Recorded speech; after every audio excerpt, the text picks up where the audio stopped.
Amy ജോമോനുമായി കാറിൽ വീട്ടിലേക്ക് തിരിച്ചു.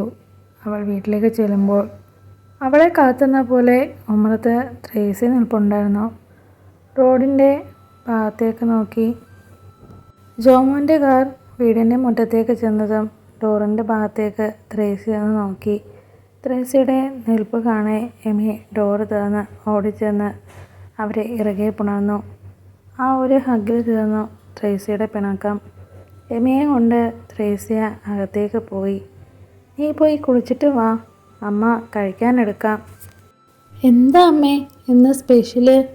എൻ്റെ മോൾക്ക് ഇഷ്ടമുള്ളത് എല്ലാം അമ്മ ഉണ്ടാക്കി വെച്ചിട്ടുണ്ട്.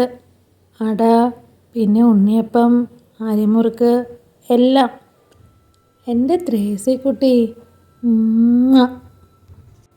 ഡി വാവേ, വേഗം കുളിച്ചിട്ട് വരണം.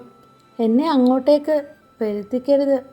ഇവിടെ ജോമോനും ഞാനും ഒന്നും കഴിച്ചിട്ടില്ല. നിൻ്റെ കൂടെ ഇരുന്ന് കഴിക്കാൻ കാത്തിരുന്നതാണ്. എമി പോയ വഴിയെ നോക്കി ത്രേസ്യ ഉച്ചത്തിൽ വിളിച്ചു പറഞ്ഞു. എമി ഒരു കുളിയും പാസാക്കി പുറത്തേക്കിറങ്ങി. അവളുടെ ഫോൺ കയ്യിലേക്കെടുത്തു. അയ്യോ, ഇതിലൊട്ടും ചാർജ് ഇല്ല. ചാർജ് ചെയ്യാൻ മറന്നു. എമി ഫോൺ ചാർജ് ചെയ്യാനായി കുത്തിയിട്ടു. അർജുൻ്റെ ഫോണിലേക്ക് ഒരു മെസ്സേജും അയച്ച് അടുക്കള ലക്ഷ്യമാക്കി അവൾ നടന്നു. അവിടെ എത്തിയതും അവൾ കണ്ടു അവളെ കാത്തിരിക്കുന്ന അമ്മയും ഇച്ചായനും. എമി വേഗം ജോമോൻ്റെ അടുക്കളയിൽ വന്നിരുന്നു. അവൻ നോക്കിക്കാണുകയായിരുന്നു അവൻ്റെ പെങ്ങളുകുട്ടിയെ. ഇവളെന്താ അവിടെ ഫുഡൊന്നും കഴിക്കില്ലേ? ഒരുമാതിരി മെലിഞ്ഞു ഇല്ലേ അമ്മച്ചി?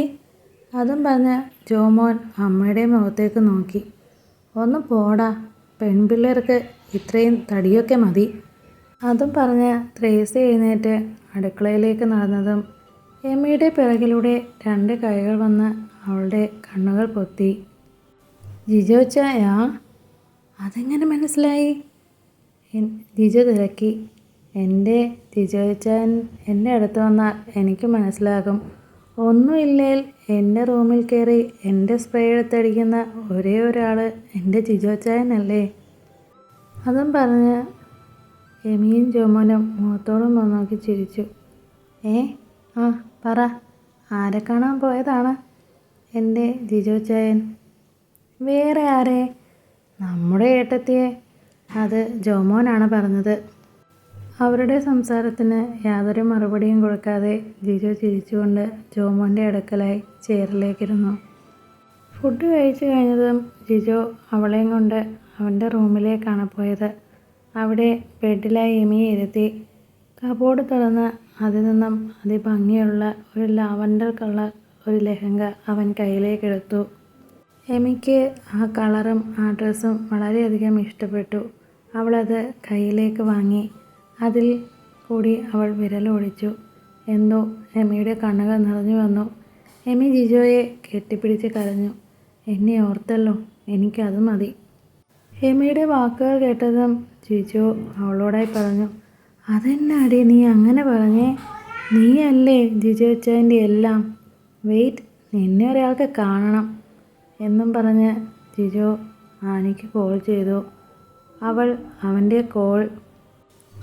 അവൻ്റെ കോൾ പ്രതീക്ഷിച്ചെന്ന പോലെ ഇരിക്കുകയായിരുന്നു. ഫോൺ എടുത്ത പാടെ ജിജോ പല കോഡ് ഭാഷകളിലായി ഇവിടെ ആളുണ്ട് എന്നും ആംഗ്യം കാണിച്ച് എമിയുടെ കൈകളിലേക്ക് ഫോൺ കൊടുത്തു.